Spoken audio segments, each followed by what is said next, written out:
The injustice of life. I also notice that under the sun there is evil in the courtroom.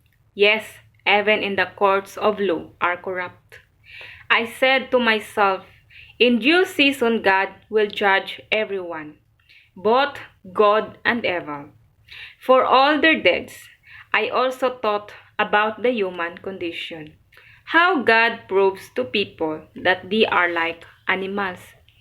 For people and animals share the same fate.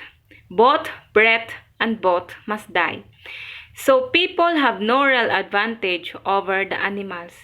How meaningless both go to the same place. They came from the dust and they return to dust. For who can prove that the human spirit goes up and the spirit of animals goes down into the earth? So I saw that there is nothing bitter for people than to be happy in their work. That is why we are here. No one will bring us back from the death to enjoy life after we die. Again, I observed all of the oppression that takes place under the sun. I saw the thirst of the oppressed with no one to comfort them. The oppressor have great power and their victims are often the living. But most fortunate of all, those who are not yet born, for they have not seen all the evil that is done under the sun. Then I observe the most people are motivated to success because they invade their neighbors. But this too is meaningless like chasing the wind. Fools fold their idle hands, leading them ruin. And yet, better to have no handful with quietness than two handfuls with hard work and chasing the wind. Advantages of companionship. I observe yet another example of something meaningless under the sun. This is the case of a man who is still alone, without a child or a brother, yet who works hard to gain as much wealth as he can, but then he asks himself, who I am working for? Why I am giving so much pleasure now? It is all so meaningless and depressing. Two people are better off than one if they can help each other succeed. If one person falls, the other can reach out and help. But someone who falls alone is in real trouble. Likewise, two people lying close together can keep each other warm, but both can be warm alone. A person standing alone can be attacked and defeated, but two can stand back to back and conquer. There are even better, for a triple braided cord is not easily broken. Wait lang, lagyan muna ako kasi dry yung lips ko. So, lagyan na natin ng lip gloss. Kasi pag nagbabasa ako, dumidikit. The fertility of political power. It is better to be a poor but wise youth than an old foolish king who refused all advice. Such a youth could rise from poverty and succeed. He might even become king, though he has been in prison. But then everyone rushes to the side of yet another youth, who replaces him. Endless crowds stand around him. But then another generation grows up and rejects him. So it is all meaningless, like chasing the wind. Approaching God with care. As you enter the house of God, keep your ears open and your mouth shut. It is evil to make mindless offerings to God. Don't make rash promises, and don't be hasty in bringing matters before God. After all, God is in heaven and you are here on earth. So let your words be few. Too much activity gives you restless dreams. Too many words make you fall. When you make a promise to God, don't delay in following through. For God takes no pleasure in false. Keep all the promises you make to Him. It is better to see nothing than to make a promise and not keep it.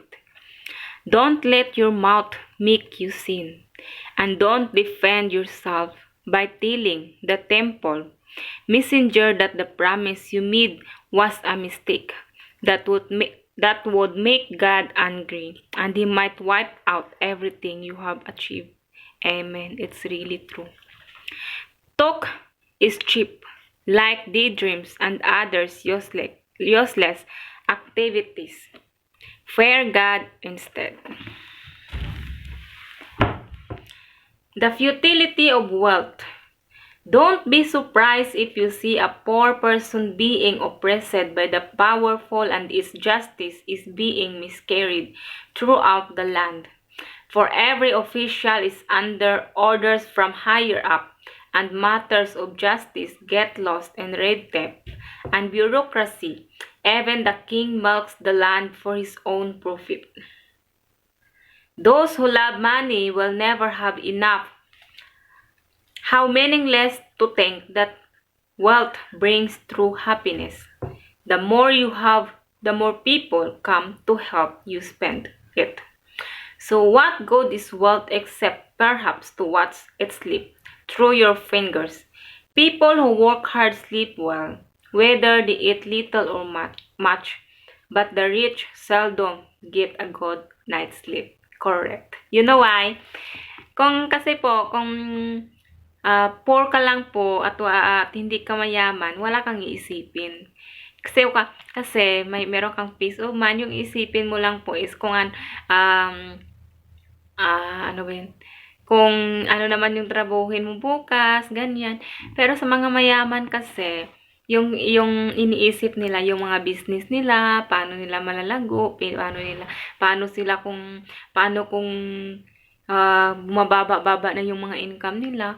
So, hindi sila makakatulong, lalo silang magkakaproblema. So, tayo pong mga mahirap, meron tayong peace of mind at mahimbing yung sleep natin kasi wala na tayong iisipin na kahit ano. Kasi importante sa atin, kontento lang tayo kung anong meron tayong makakain natin umaga, tanghali at sa kagabi. So, we are so very contented about that, diba? So, there is another serious problem I have seen under the sun. Hoarding rich harms to the saver. Money is put into the risky investment. Yeah, diba? That turns sour and everything is lost. This is what I told just now. In the end, there is nothing less to pass on the one's children. We all come to the end of our lives as naked and empty-handed as on the day we were born. We can take our riches with us. And this too is every serious problem. People leave this world no better off than when they come, and their hard work is for nothing. Like working for the wind throughout their lives, they live under a cloud, frustrated, discouraged, and angry. I want to drink water first.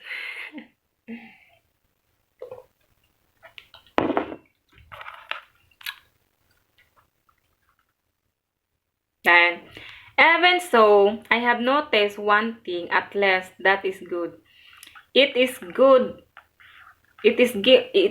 for people to eat, drink, and enjoy their work under the sun during the short life God has given them, and to accept their lot in life, and that it is a good thing to receive wealth from God. Amen. And the good health to enjoy it, to enjoy your work and accept your lot in life. This is indeed gift from God. God keeps such people so busy enjoying life that they take no time to brood over the past. Yes. There is another serious tragedy I have seen under the sun, and it weighs heavily on humanity. God gave some people great wealth and honor and everything they could ever want. But then He doesn't give them the chance to enjoy these things. They die. And some else, even a stranger, ends up enjoying their wealth. This is meaningless and sickening tragedy.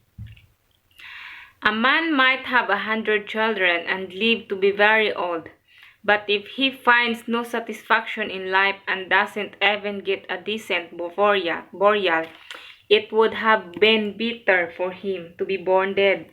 His birth would have been meaningless and he would have ended in darkness. He wouldn't even have had a name. And he would never have seen the sun or known of its existence. Yet he would have had more peace than in growing up to be an unhappy man. He might live a thousand years twice over but still not find contentment. And since he must die like everyone else, well, what's the use? All people spend their lives scratching for food, but they never seem to have enough. So are wise people are really better off than fools. Though poor people gain anything by being wise and knowing how to act in front of others. Enjoy what you have rather than desiring what you don't have. Just dreaming about nice things is meaningless, like chasing the wind. The future determined and unknown. Everything has already been decided. It was known long ago what each person would be, so there's no use arguing with God about your destiny. The more would you speak, the less demand. So what good are they? In the few days of our meaningless lives, who knows how our days can be spent? Our lives are like a shadow. Who can tell what will happen on this earth after we are gone? Wisdom of life. A good reputation is more valuable than costly perfume, and the day you die is better than the day you are born. Better to spend your time at funerals than at parties. After all, everyone dies, so the living should take this to heart. Sorrow is bitter than laughter. For sadness has a refining influence on us. A wise person thinks a lot about death, while a fool thinks only about having a good time. Better to be criticized by a wise person than to be praised by a fool.